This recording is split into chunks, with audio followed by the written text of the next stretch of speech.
Jake Miller knew the rhythm of Memphis by heart. It wasn't just the blues notes drifting from Beale Street, or the rumble of the trains along the Mississippi. It was the predictable drone of the firehouse, the clang of the bell for an emergency, the familiar faces of his crew, and the quiet dignity of the old brick buildings that held so many stories. For 10 years, Jake had been a firefighter in this city, a silent guardian against the orange devourer. He wasn't looking for glory, just trying to do his job, save lives, and make it home in one piece. Life wasn't easy. The pay was steady, but not exactly bountiful. He had a small apartment on the outskirts of town. Nothing fancy, just a place to lay his head after a long shift. Sometimes late at night, after the siren's howl had faded and the smell of smoke was scrubbed from his skin, he'd find himself strumming an old beat-up guitar, humming tunes he'd written years ago, songs of longing and forgotten dreams. He'd once thought about pursuing music, about packing up and heading to Nashville. But life had a way of pinning you down. Responsibilities, bills, the comforting yet demanding routine of the fire station. This particular morning started like any other. The sun was already warm, promising another sticky Memphis day. Jake was on the morning shift, polishing the chrome on engine 7, a task that was both meditative and practical. His captain, a burly, good-natured man named Frank, was sipping coffee, poring over paperwork. The usual banter flowed between the crewmates, a mix of jokes, sports, talk, and the occasional serious discussion about a tough call. "Heard anything interesting on the radio, Cap?" asked Billy, a younger recruit, wiping down a fire axe. Frank grunted. "Just the usual small kitchen fire downtown. A cat stuck in a tree. Nothing to get the blood pumping." He paused, looking out the bay doors. Those skies looking a bit bruised over there might be a storm later. Jake glanced up. Indeed, a deep, bruised purple was creeping along the horizon, pushing against the bright blue. The air felt heavy, charged like static electricity before a shock. Memphis storms could be fierce, sudden deluges that turned streets into rivers and sent tree branches crashing down. They brought a different kind of danger, too. "Lightning," he finished, with engine 7, the chrome gleaming under the fluorescent lights. He ran through his mental checklist. Oxygen tanks full, hoses checked, tools accounted for. It was second nature, a routine etched into his bones. He knew every inch of that engine, every nuance of its powerful hum. It was his partner, his lifeline. Lunch was a simple affair of chili and cornbread cooked by Lenny, the station's unofficial chef. The conversation drifted to Elvis. It always did. Eventually, Elvis Presley was more than a musician in Memphis. He was a god, a local legend who lived just a few miles away at Graceland.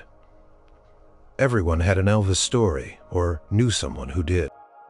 "Saw his Cadillac on Union Avenue yesterday," said Mark, another veteran firefighter, "pink as a flamingo, shining like a beacon." Billy, wide-eyed, added, "My cousin works at a gas station near Graceland," said Elvis once pulled up himself, "just for a soda. Tipped him $100. Jake listened, a small smile playing on his lips. He'd never seen Elvis in person, never been to Graceland. It felt like another world, miles away from the grit and grime of his daily life. He knew Graceland had stables too, home to horses Elvis loved. He'd read about them in the paper.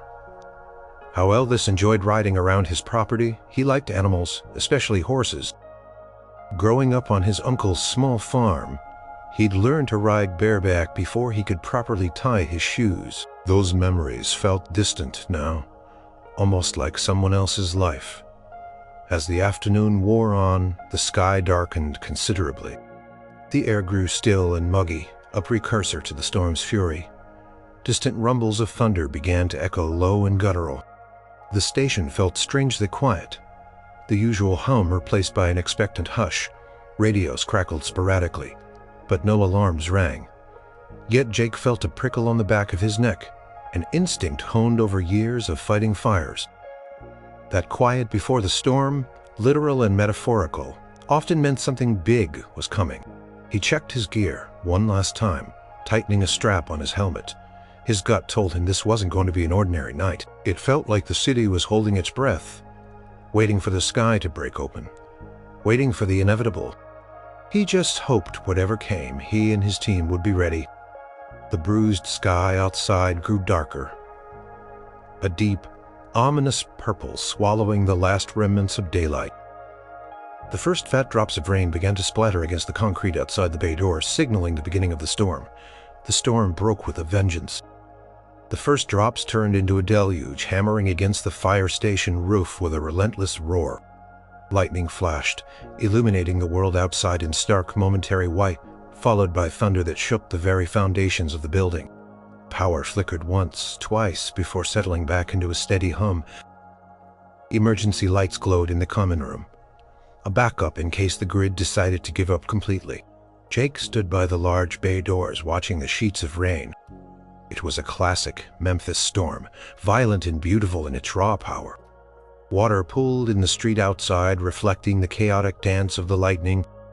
The wind howled like a banshee tearing at anything not firmly rooted. Suddenly, the silence in the firehouse was shattered. The radio crackled to life, urgent and demanding. "Frank," the captain lunged for it, his expression hardening. "Engine 7, ladder 4. Respond to a structure. Fire." The dispatcher's voice was sharp, laced with an unusual tremor. "Graceland? 3764 Elvis Presley Boulevard stables are involved." A collective gasp went through the station. Graceland? Not just any house fire, but the king's home. The stables, too, that meant animals were at risk. Adrenaline surged through Jake's veins, instantly replacing the calm hum of routine. This was it. "Did she say Graceland?" Billy stammered, his young face pale. Frank was already barking orders. "Let's move, people. Billy, Mark, get the ladders ready. Jake, Lenny, man the hoses. Let's go, go, go." The air in the station crackled with a new kind of energy. Focused, urgent, professional. Helmets were snatched. Gear quickly donned. The familiar weight of his turnout coat settled on Jake's shoulders. His heart pounded not from fear, but from the surge of purpose that always came with a major call. This wasn't just a building, it was a landmark. And more importantly, it held living creatures. He climbed into the passenger seat of Engine 7, next to Frank, who was already firing up the massive engine. The diesel roared to life, a deep, powerful sound that vibrated through the floorboards. Truck rumbled forward, the bay doors automatically sliding open to reveal the storm-lashed street. The sirens wailed instantly, a piercing shriek that cut through the thunder. Blue lights on the truck pulsed rhythmically, painting the rain-slicked roads in a disorienting, urgent glow. Frank expertly navigated the massive truck through the downpour, tires spitting up spray. Graceland's stables, Jake murmured, mostly to himself, pictured the beautiful horses he'd seen in photographs. The prized quarter horses Elvis loved so much. They would be terrified, trapped. This wasn't just property. It was lives. "Dakar," said it started with a lightning strike. Frank yelled over the siren, his voice grim. Blew out a generator near the stable, quickly spread. Jake gripped the dashboard. Lightning strike. During a storm like this, it was a terrifyingly efficient way to start a blaze. He imagined the old wooden structure of the stables, probably dry despite the rain, turning into kindling. The drive felt impossibly long, yet also terrifyingly fast. Every second counted. They passed through residential streets.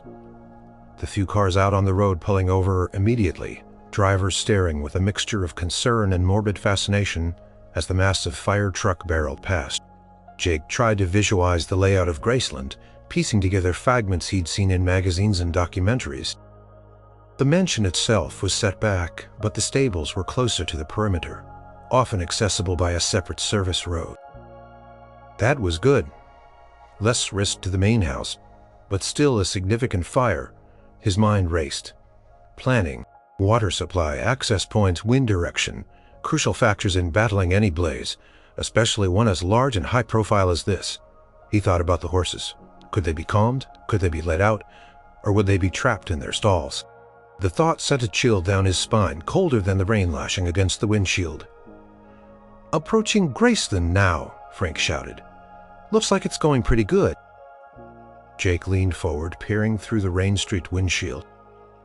Even from a distance, he could see it. A sickening orange glow pulsing through the trees. A plume of dark, greasy smoke rising against the turbulent sky, momentarily illuminated by jagged lightning bolts.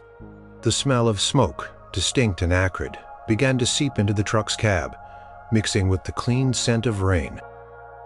"All right, boys," Frank said, his voice dropping to a serious tone. "This is it. We got animals in there. We move fast. We move smart. Let's save those horses." Jake nodded, his jaw tight. The ordinary day had long since vanished. The storm was raging, the fire was roaring, and they were heading straight into the heart of it, Graceland, the stables. Took a deep breath, the taste of smoke already on his tongue. Time to go to work. The scene at Graceland was pure chaos. Emergency vehicles, fire trucks, ambulances, police cars were already converging, their flashing lights painting the pouring rain with a desperate, strobing urgency. Security personnel, identifiable by their uniforms and anxious faces, were trying to hold back a small, determined crowd that had braved the storm, their faces a mixture of horror and morbid curiosity. As Engine 7 pulled up, the full horror of the situation became sickeningly clear. The Graceland stables, once a picturesque structure of weathered wood and white trim, were now a raging inferno. Flames licked greedily at the roof, sending sparks high into the stormy sky. Thick black smoke billowed upwards, a suffocating oily cloud that stung Jake's eyes and throat even before he stepped out of the truck. The heat, despite the torrential rain, was immense, a physical force radiating from the burning building. "Jesus Christ?" Jake heard Billy mutter as they dismounted. "It's fully involved." Frank didn't waste a second. Engine 7. Lay lines. Ladder 4. Vent the roof if it's safe. Pyrosci Animal Rescue. Let's get a water supply established. NOW. His voice was a calm, authoritative roar over the crackling flames and the relentless downpour. Jake and Lenny immediately began dragging hoses from the truck, their movements practiced and swift. The heavy canvas hoses felt slick in their gloved hands, but they worked with precise efficiency, connecting them to the nearest hydrant. The water pressure hissed to life, and a powerful stream shot out, arcing through the rain towards the inferno.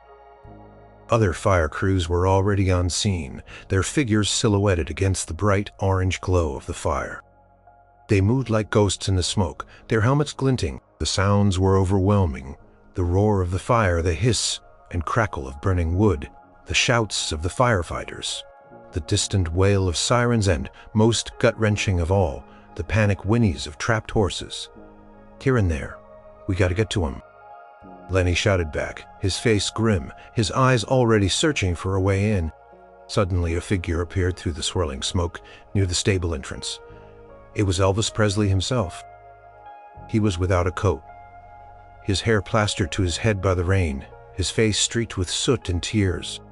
He was frantic, trying to push past a security guard who was holding him back from rushing into the blaze. "My horses!" Elvis screamed, his voice raw with anguish. "They're still in there. Star. Rising sun.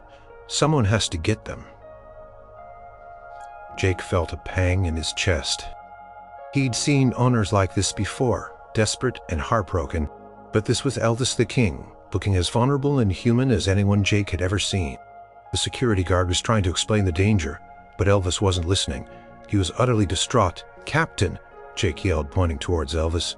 "He's trying to go in." Frank saw him too. "Get a line on that stable door. Jake, Lenny, get ready to make entry. We need to confirm if those stalls are viable for rescue. Billy, Mark, support with the ladder and secondary line." The plan was simple and terrifying.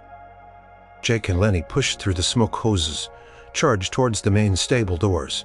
The heat was immense, baking through their protective gear. The wood of the doors was already charred, smoldering. "On my count," Jake yelled to Lenny. 3, 2, 1, break." They smashed the axe into the weakened wood, the door splintering inwards. A rush of superheated smoke and air billowed out, forcing them back a step. The roar of the fire inside was deafening now, amplified by the confined space. Through the haze, Jake could dimly make out the stalls, some already collapsing. Cover me, Jake commanded, grabbing a thermal imaging camera. He peered into the gloom, scanning for heat signatures. He knew the risks. Flashover backdraft, but the horses pushed forward the hose stream ready in Lenny's hand, creating a defensive curtain of water to knock back the flames. The interior of the stables was a nightmare. Hay bales meant to feed the horses were now feeding the fire, burning with a fierce intensity. Wooden beams cracked and groaned overhead. Part of the roof had already caved in.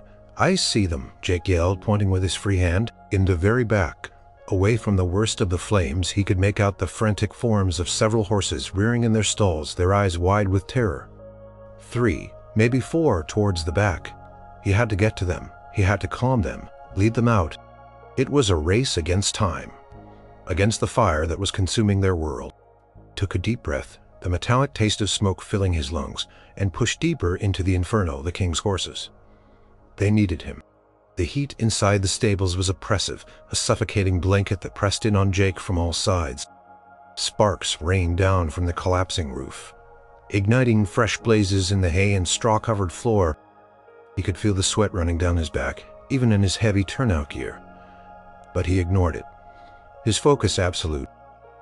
"Over here," he yelled to Lenny, pointing a gloved hand towards the back stalls.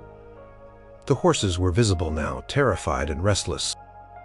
One, a magnificent dark mare, was slamming her body against the stall door, whinnying a desperate plea. "We gotta get them unlatched," Lenny shouted back, spraying a defensive stream of water to beat back a creeping wall of flame. Jake plunged deeper, moving with a practiced urgency through the smoke-filled aisles. The floor was slippery with water and debris. He reached the mare's stall first, fighting against the heat and the horse's panicked movements. Her eyes rolled wildly, reflecting the hellish glow of the fire. "Whoa there, girl," he murmured, his voice calm despite the raging inferno around him. "Easy now, I'm here to help."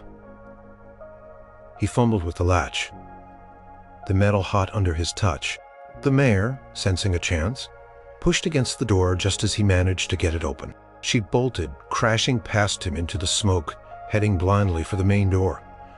"One out," Jake yelled, then moved to the next stall. This one held a beautiful palomino, its golden coat dulled by soot. This horse was even more frantic, rearing and whinnying, refusing to be approached. "We need to calm him down," then he shouted, joining him. "He's not going to move." Jake knew how to handle horses. He stepped closer, speaking softly, ignoring the roar of the fire. "Hey there, boy. It's okay. You're going to be all right. Just follow me easy now." He extended a gloved hand, letting the horse sniff it. Then slowly, carefully, he touched its muzzle. The horse flinched, then miraculously seemed to respond to the steady, calm pressure. With newfound, though still cautious cooperation, Jake managed to unlatch the stall door. Palomino named Star, according to a small plaque above the stall, hesitantly stepped out. Jake gently guided it forward, using a quiet voice and subtle pushes. They led Star towards the gaping main door, where other firefighters were directing streams of water to keep the path clear. As Star emerged from the smoke, another horse followed. Then through the choking smoke and the roar of the flames, Jake heard another whinny. Closer, more desperate, he scanned the remaining stalls. One was still tightly shut, hidden behind a newly collapsed beam. "There's one more," Jake yelled, pointing. "Behind that rubble. It's too dangerous." "Jake, Frank's going to go. Get out." But Jake saw the terrified eyes of the horse peeking through a gap in the wood. It was smaller than the others, a dark bay. He knew he couldn't leave it. "Just a second, Cap. I see one more." He pushed forward, scrambling over the fawn beam, ignoring the sharp pain in his knee as it scraped against the splintered wood. He reached the last stall. The door was jammed, warped by the heat. The horse inside was in a frenzy, kicking and thrashing. Jake grunted, putting all his strength into prying open the door. He managed to force it open just enough for the horse to squeeze through. It was Rising Sun Elvis's favorite horse, a gift from his wife, Priscilla. The horse was trembling violently, its eyes wide with terror. As he coaxed Rising Sun out, a loud crack echoed above them. A large section of the remaining roof groaned and began to give way. G-E-T-O-U-T. Jake? Frank screamed through the radio, his voice frantic. Jake didn't hesitate. He grabbed Rising Sun's halter, pushing the horse forward with every ounce of strength he had left. The horse, sensing the urgency, burst out of the stables just as the roof crashed down with an earth-shattering roar behind them, sending up a shower of sparks and debris. A wave of intense heat washed over Jake, momentarily staggering him.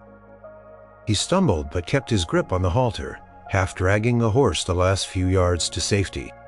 He collapsed onto the wet grass, coughing, sucking in deep lungfuls of rain-washed air. His body ached. His lungs burned and a sharp pain shot through his arm where something had grazed him. But Rising Sun was safe. All the horses were out being led away by Graceland staff and firefighters who had come to assist. A figure rushed towards him through the chaos, soaking wet and covered in ash. It was Elvis. His face, still etched with worry, now softened into an expression of overwhelming relief. He knelt beside Jake, ignoring the mud and the rain, tears streaming freely down his face. "You saved them." Elvis choked out, his voice thick with emotion. He reached out a trembling hand and gripped Jake's shoulder, a surprisingly firm and genuine clasp. "You saved my horses. You're a hero, a true hero." Jake, exhausted and still catching his breath, could only nod, his chest heaving. He looked into Elvis's eyes, and for a moment, the king of rock and roll was just a man grateful and profoundly relieved. The fire was still raging, but the immediate crisis of the horses was over. Jake had done his job, he had saved them, and Elvis Presley, the legend, had called him a hero. The air over Graceland still smelled of smoke. The next morning, a harsh reminder of the night's devastation. The stables were a charred skeleton, a haunting testament to the fire's fury. But the good news had spread rapidly. All the horses were safe. They had been moved to a nearby farm, shaken but unharmed, thanks to the swift actions of the firefighters. Jake spent the rest of the night battling the embers, ensuring no flare-ups and helping with the initial investigation. He was running on fumes, his body aching from the physical exertion and the minor scrapes and burns he'd sustained. Quick check at the hospital had confirmed nothing serious. Just some smoke inhalation, a bruised knee, and a small, nasty burn on his forearm from a falling ember.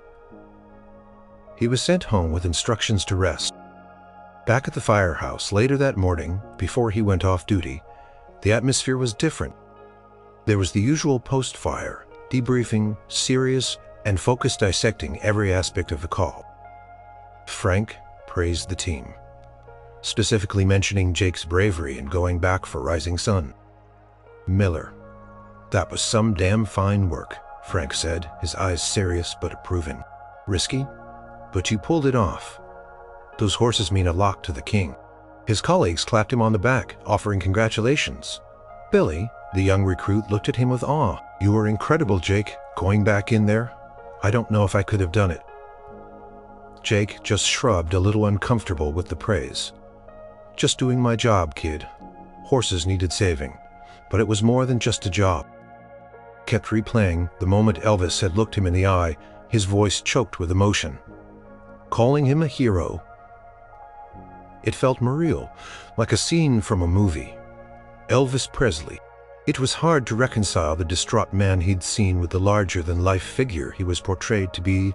News reports were already plastered across every TV channel and newspaper, not just in Memphis, but nationally. Graceland stables devastated by fire. Horses miraculously saved by heroic firefighter. Jake Miller's name was being broadcast. His face, from a blurry photo taken at the scene, splashed across the front page of the Memphis Commercial Appeal. He felt a strange mix of pride. He finally made it back to his apartment. The silence, a stark contrast to the previous night's chaos. He showered, scrubbing away the last vestiges of smoke and soot, then collapsed onto his worn sofa, staring blankly at the ceiling. His phone began to ring almost immediately. Friends and family calling to check on him to offer congratulations.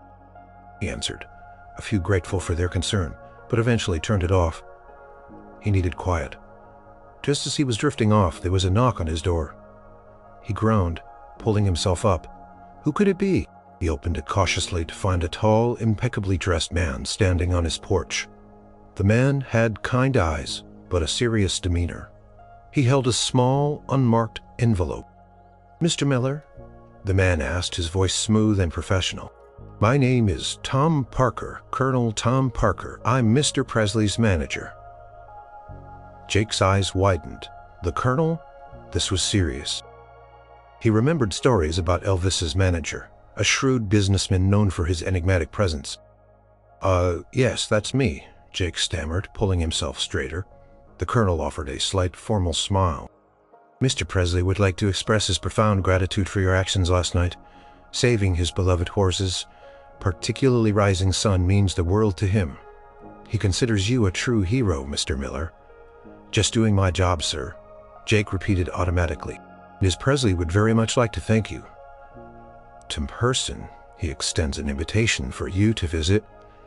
10 o'clock. If that is convenient for you." "Of course." Jake was stunned. A personal invitation to Graceland from Elvis. It was completely unexpected. His mind raced. "He was just a firefighter," Jake asked, trying to sound calm, but his voice betrayed a hint of disbelief. Yes, Colonel. That would be convenient. Very convenient." "Excellent," the Colonel said, his smile widening slightly. "Car will pick you up at 9:30 a.m. Don't worry about a thing. And Mr. Miller," Jake looked at him, still trying to process the magnitude of the request, "Mr. Presley wants to ensure you receive a proper reward for your courage. He feels deeply indebted to you." The Colonel's eyes held a knowing glint. "He says it will be breathtaking."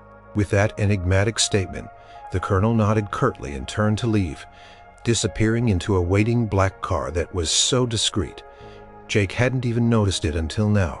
Jake stood on his porch, the envelope still clutched in his hand. The words, "breathtaking," echoing in his mind. He looked down at his dirty work clothes, then back at his small, ordinary apartment.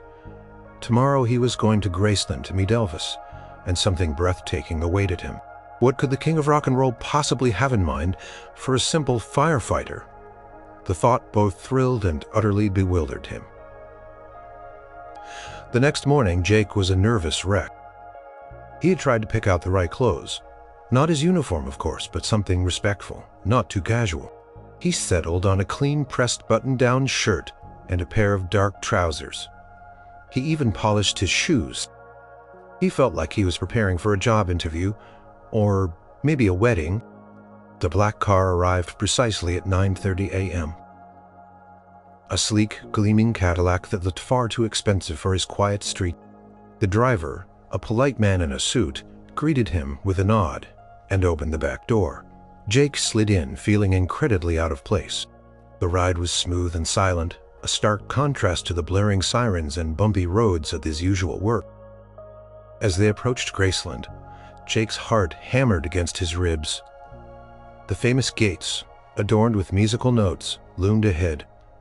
Security guards waved them through without a hitch. The sprawling lawn, the majestic mansion, the stately trees, it was even grander in person than in pictures. And mournfully he could see the charred remains of the stables, a stark reminder of why he was here. Car pulled up to the front door, and before Jake could even open it, a friendly face appeared. A man with a welcoming smile, dressed casually but neatly. He introduced himself as Joe, one of Elvis's closest friends and confidants. "Mr. Miller, welcome to Graceland," Joe said, shaking his hand warmly. "Elvis is eager to see you. He's in the living room." Jake followed Joe inside, his eyes widening at the opulence of the mansion. The famous peacock-stained glass window, the grand staircase, the velvet furnishings. It was all exactly as he'd imagined, yet more impressive in person. The air was cool and quiet, a world away from the humid, smoke-filled streets of yesterday. They entered a large, elegantly furnished living room, and there he was. He stood by the fireplace looking much more rested than the night before, though traces of exhaustion still lingered in his eyes. He wore a simple dark suit. No flashy embellishments, just classic tailoring. His hair was impeccably styled. He looked regal, yet still approachable. Elvis's gaze met Jake's, and a genuine smile spread across his face. He extended a hand. "Jake Miller, it's an honor to meet you, son." Jake took his hand, surprised by the firmness of his grip. He felt incredibly awkward, a simple firefighter shaking hands with a legend. "Please call me Elvis," he said, gesturing to a comfortable-looking armchair. "Joe, can you get Jake something to drink? Coffee, water, something stronger?" "Just water, please, Elvis." Jake managed, his voice a little hoarse. Once they were seated, Elvis leaned forward, his expression earnest. "I was just doing my job, Elvis. It's what we trained for." Elvis shook his head. "No, Jake, what you did went beyond just a job. You risked your life. You went back into that inferno when anyone else would have run. You showed incredible courage. That's not just a job." He paused, his gaze intense. He was unaccustomed to such direct praise, especially from someone like Elvis. It's kind of you to say, sir." Elvis the King gently corrected. "And I mean it. I saw you. I was there, frantic, watching. You moved like you were born to it. And you saved them all, every single one." Elvis then settled back, a more relaxed look on his face. "So, tell me about yourself, Jake. What made you want to be a firefighter? What's your story?" Jake was surprised by the personal turn of the conversation. He hesitated, then, finding comfort in Elvis's genuine curiosity, began to speak. He talked about growing up on a small farm outside Memphis, his early love for horses, how he used to spend hours riding, feeling free. He mentioned his brief dabble with music, the old guitar, the songs he still wrote sometimes locked away in a drawer. Talked about the satisfaction of helping people, but also the grind of the job, the everyday struggles. He even cautiously alluded to a dream he'd long since given up, on perhaps owning a small plot of land someday, a place where he could have a horse or two again. Elvis listened intently, his gaze never leaving Jake's face. He nodded occasionally, a thoughtful expression on his face. He asked cheerful questions, showing a genuine interest that disarmed Jake completely. He felt himself relaxing, talking more openly than he had with anyone in years. It was as if Elvis wasn't a global superstar, but just another man, curious and apathetic. The conversation flowed for a surprisingly long time. Jake found himself telling Elvis about his small apartment, his long shifts, the quiet pursuit of a passion he thought was dead. He felt a strange lightness, as if unburdening himself to a very attentive friend. He looked up, realizing how much time had passed. He felt a pang of guilt for taking up so much of Elvis's time. "Well, Jake," Elvis said finally, breaking the comfortable silence, a slight smile playing on his lips. "I've heard your story now about that reward. Colonel Parker told you I had something special in mind, didn't he?" Jake's breath hitched. This was it, the breathtaking reward. He braced himself, wondering if it would be a large check, a car, or something else. Entirely, he couldn't imagine what Elvis could possibly mean by breathtaking. Elvis's eyes twinkled, a playful yet deeply serious glint in them. "Colonel mentioned breathtaking, did he? Good, because that's exactly what I intended to be." He paused, leaning forward again, his voice dropping to a confidential tone.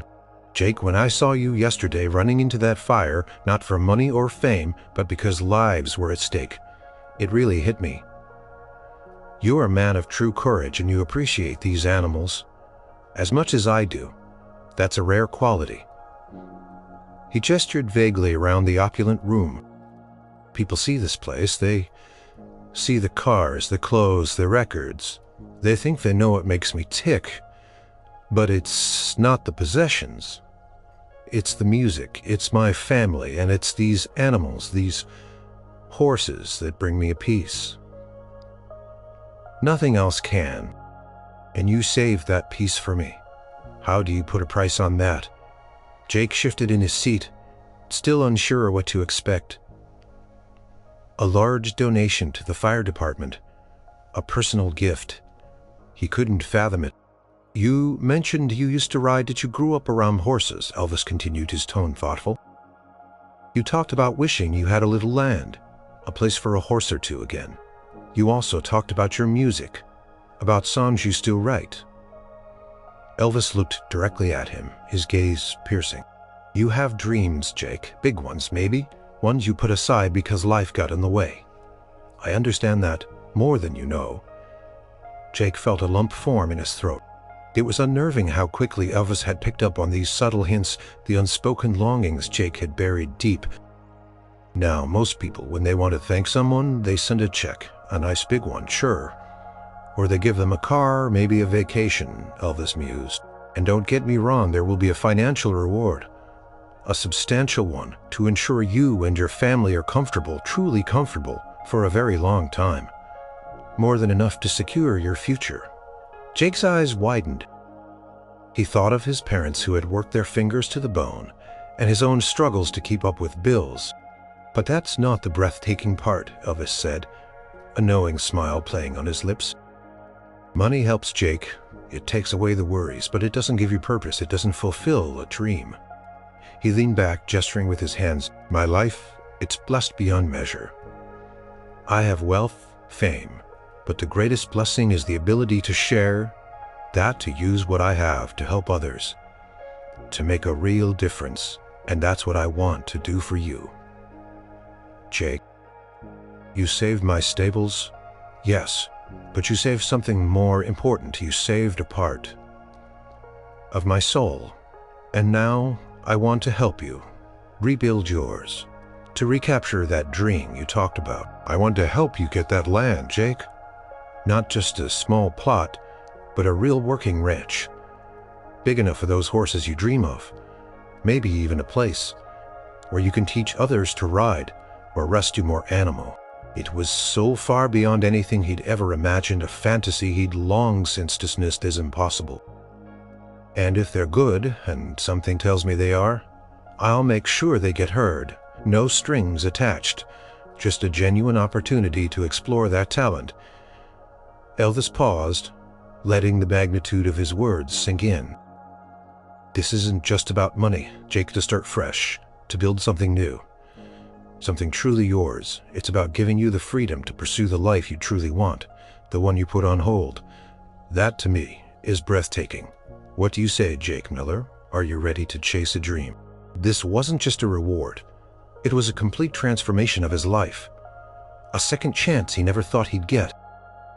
Elvis Presley, the king, was offering him not just wealth, but the very keys to his deepest, most secret aspirations. He suddenly understood what breathtaking truly meant. It wasn't just about the size of the gift, but its profound, life-altering impact. He felt overwhelmed, humbled, and an incredible surge of hope he hadn't felt in years. Jake left Graceland in a daze. The ride back in the black Cadillac was a blur, the landscape passing by unnoticed. He was still trying to process everything Elvis had said, the incredible promises laid out before him, a substantial financial reward, his own ranch, a chance to pursue his music. It sounded like something out of a fairy tale, too good to be true. Over the next few days, Jake tried to return to his routine at the fire station, but his mind was miles away. He still took calls, still fought fires, but now every siren, every burst of flame seemed to emphasize the chasm between his current life and the one Elvis had offered. His colleagues noticed his quietness, the distant look in his eyes. They attributed it to the lingering after effects of the Graceland fire, the media attention. Rumors, of course, began to circulate. The Memphis grapevine was faster than any newswire. Elvis is going to buy Jake Miller a new house. Heard the Kings giving him a car and a lifetime suppliages. The more outlandish the rumors, the more Jake realized the true weight of Elvis's generosity and the secrecy he needed to maintain until the breathtaking reward fully materialized. Then, about 2 weeks later, the phone call started. Not the colonel this time, but a polite professional lawyer who introduced himself as representing the Presley estate. He requested a meeting, Jake still half believing it was all a dream. Mr. Davies was a quiet, efficient man who laid out the details with startling clarity. Mr. Miller, Mr. Davies began setting down a thick folder. Mr. Presley is a man of his word, and when he says breathtaking, he means it.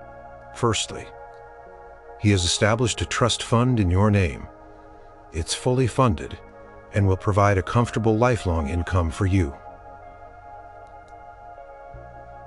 It's designed to ensure you never have to worry about financial security again. Jake's jaw went slack. He thought of his meager savings, the endless cycle of bills. This was truly life-changing. It's been purchased outright in your name, clear title, no mortgage. Jake could only stare, his mind reeling. It wasn't just a dream anymore. It was a tangible, beautiful reality. He pictured acres of green, the scent of hay, the quiet nuzzle of a horse. And finally, Mr. Davies paused, a rare, gentle smile gracing his lips. It's simply an opportunity for you to explore your own music, to record your songs professionally, and to see where that talent might lead. Mr. Davies then slid a folder across the table filled with legal documents, property deeds, and contact information for the trust, the property manager, and the recording studio. Everything is set, Mr. Miller. Mr. Presley wanted you to have a clear path to the life you've always envisioned. He believes in paying forward good deeds. And he also wanted me to relay a personal message. Jake leaned forward, his heart pounding. He said, Mr. Davies' voice softened. That courage, like yours, deserves more than just a pet. And he also said, tell Jake that my new stables will be even better than before, and there will always be an open stall for any horse he rescues. That last message hit Jake like a ton of bricks. It was the personal touch, the quiet acknowledgement of his deep-seated passions, the validation from a man he had only ever known as a distant, towering figure. Elvis hadn't just given him a gift. He had seen him, truly seen him, and offered a hand up in a way that defied all expectations. Jake left the lawyer's office, walking out into the bright Memphis sunshine, feeling completely different. The weight he hadn't even realized he was carrying for years, the weight of financial worry and unfulfilled dreams had been lifted. The breathtaking reward wasn't just about its monetary value, it was about the profound transformation it represented. His life, as he knew it, was about to change forever, and it was all thanks to the king. The news, when Jake finally shared it with his family, was met with a mixture of disbelief, shock, and finally, overwhelming joy. His parents, who had always worried about his financial stability, broke down in tears of relief. His younger sister, struggling with student loans, was equally stunned and overjoyed. It was as if a magic wand had been waved over their entire family. A ranch, Jake, his mother kept repeating, her voice trembling, and enough money so you don't have to worry, from Elvis Presley. Jake could only nod, still finding it hard to believe himself. He said it was to give me a chance at my dreams, for saving the horses. The decision to resign from the fire department was difficult, but necessary. He loved his job, the camaraderie, the sense of purpose. Now a new purpose beckoned, one that aligned with the long-buried desires of his heart. He handed in his resignation to Captain Frank, who, though sad to see him go, was immensely proud.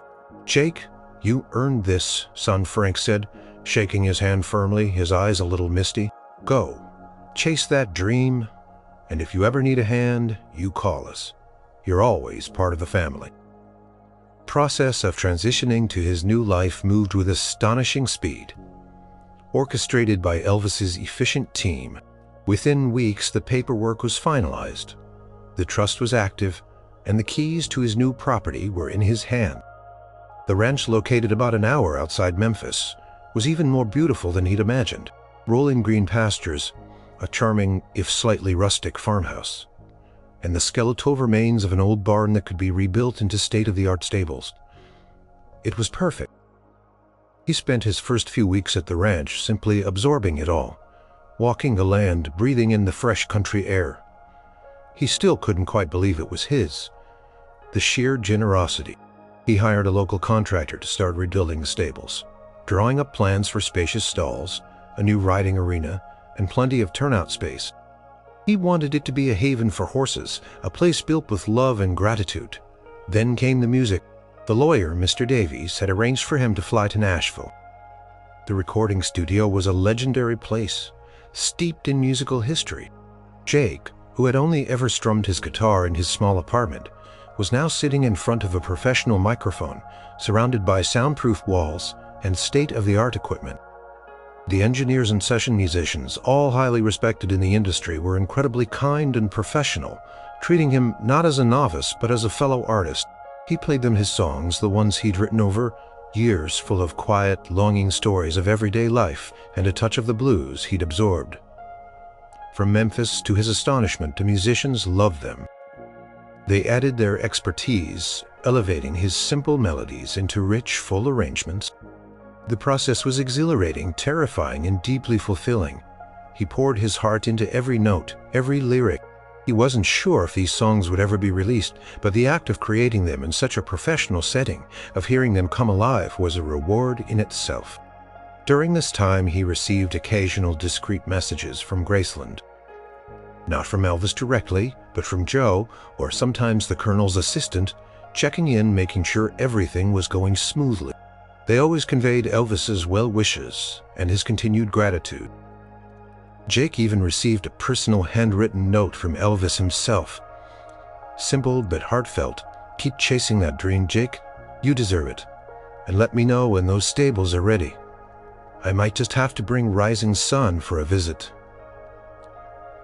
Jake smiled, a genuine, joyful smile. It wasn't just the physical gifts. It was the quiet, ongoing connection, the feeling that he had truly made a difference in the king's life. And in turn, the king had changed his. He bought his first horse for the ranch, a gentle older mare that reminded him of the horses he'd ridden as a boy. He named her Grace in a quiet nod to the place that had changed his destiny. He spent hours grooming her, riding her through his fields, the wind in his hair, the sun on his face. This was the life he dreamed of, a life of peace and purpose. The firefighter uniform with its heavy coat and helmet felt like a distant memory. He was still a rescuer, but now he was building a sanctuary, not just putting out fires. The path was new, unfolding beautifully before him, all thanks to an act of bravery and an unparalleled generosity. Months turned into a year. The ranch, now proudly named Miller's Rest, was thriving. The new stable stood proudly, a testament to Jake's vision and Elvis's generosity.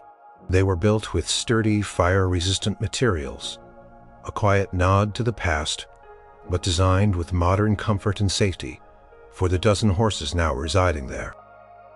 Jake had rescued a few more, taking in animals that needed a second chance, just as he had been given one. He found a deep satisfaction in tending to them in the rhythm of ranch life. His music, too, had taken an unexpected turn. The Nashville recordings, initially just for his own fulfillment, had impressed the studio engineers.